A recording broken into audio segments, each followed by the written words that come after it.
అందరికీ నమస్తేనండి. పాత్రికేయులందరికీ పురప్రముఖులకి అందరికీ నమస్తే. ఈ రోజున డిసెంబర్ 11వ తారీఖు మేము కోనే రామచంద్ర యాదవ్ గారు లెవెంట్రీ హోటల్లో మా అందరూ బీసీలందరూ మొత్తం ఆంధ్ర నుంచి అన్ని తెలంగాణ నుంచి కూడా వచ్చినటువంటి బీసీలందరూ సమావేశమయ్యి బీసీ నాయకులు సమావేశమయ్యి ఆ సమావేశంలో 5 తీర్మానాలు చేసుకున్నారు. ఆ 5 తీర్మానాలు ఏమేంటంటే బీసీలకు రక్షణ చట్టం, ఇంకోటి 44% రిజర్వేషన్, బీసీ కుల కార్పొరేషన్లకి నిధులు కేటాయించాలి, సమగ్ర కులగణన, విద్యా ఉద్యోగాలు స్థానిక సంస్థల్లో చట్టసభల్లో 44% రిజర్వేషను, రాజధాని ప్రాంతంలో బీసీలకు 1000 ఎకరాలు కేటాయించాలి. ఇందులో ఏమైనా గవర్నమెంట్ చేయలేని పనులు ఉన్నాయా? గవర్నమెంట్ ఏమైనా స్పందించలేని పనులు ఉన్నాయా? ఎందుకోసం ఇప్పటి వరకు స్పందించలేదు? ఎందుకు స్పందించలేదు? డిసెంబర్ 11 నుంచి ఇప్పటికి 70 సంవత్సరాలు బట్టి వచ్చినటువంటి స్వతంత్రం వచ్చిన దగ్గర నుంచి ఈ బీసీలకి వాళ్ళ కోసం కావాల్సినటువంటి మేము ఇస్తామని ఇప్పటి వరకు అన్ని పార్టీలు చెబుతూ వచ్చి ఈ రోజున ఇక అసలు చేయాల్సిన సమయం వచ్చింది. అయినా కూడా చెయ్యకపోవడంలో వాళ్ళకు ఉన్నటువంటి లిమిటేషన్ ఏమిటి? ఎందుకోసం చేయడం లేదు? ఈ చేసినందువల్ల వాళ్ళకు వచ్చే నష్టం ఏమిటి? ఇప్పుడు మొత్తం డిసెంబర్ 11 నుంచి రాష్ట్రం మొత్తం బీసీలంతా ఏకమయ్యి అందరూ అడుగుతున్నారు, ఇది ఎందుకు చేయడం లేదు? ఏమి మా రక్షణ మీకు అక్కర్లేదా? మీరు మీ వాళ్ళు అందరూ సుఖంగా ఉంటే చాలా? ఈ బీసీల మీద జరుగుతున్న దాడుల్ని మేము అడగకూడదా? మేము దానికోసం చట్టం అడిగితే మీరు ఉంది అసెంబ్లీలో దేనికి?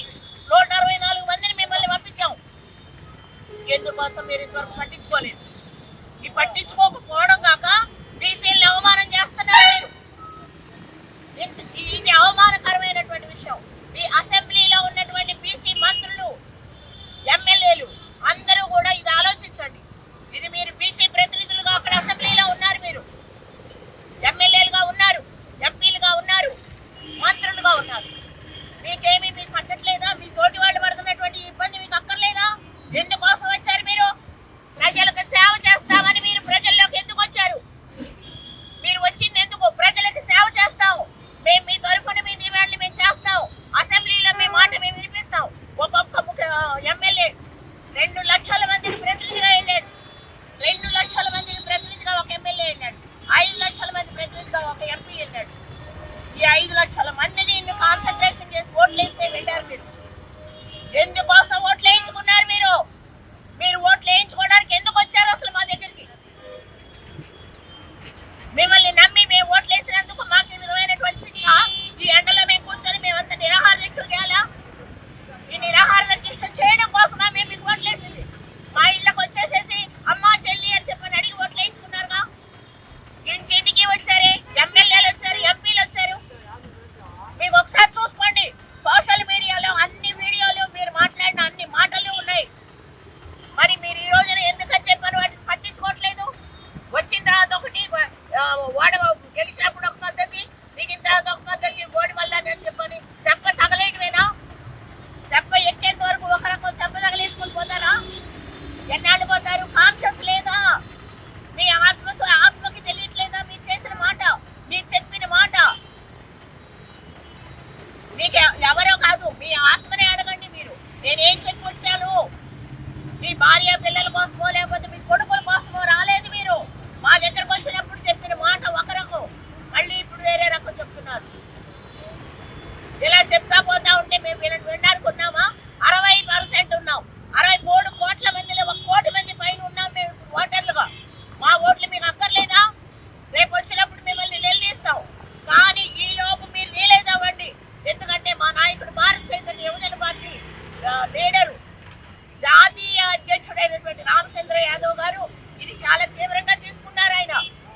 పెట్టారంటే మేము చాలా